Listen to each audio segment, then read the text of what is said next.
Hey there, I'd like to share my review on the organic castor oil. So a few things I like about this. It's cold pressed, hexane free, it's in a brown bottle. I love that it comes with a pump because that definitely makes it easier to use.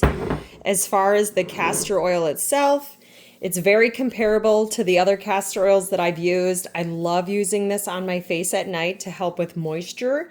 So even working in the garden, I'll come in and I'll just, rub it all over my hands. Now I also do use it quite a bit in DIYs. So like right now I'm making an under eye serum.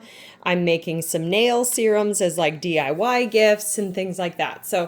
And then I also love the castor oil packs, whether you're just putting that over the liver, over the belly button, adding some essential oils to it. So definitely some different things that I use it for, but mainly for, skin health.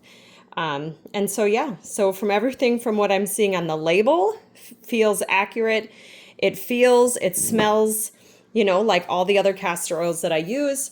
So just wanted to kind of give you a quick review on how I'm using it and that, so far I'm really happy with it.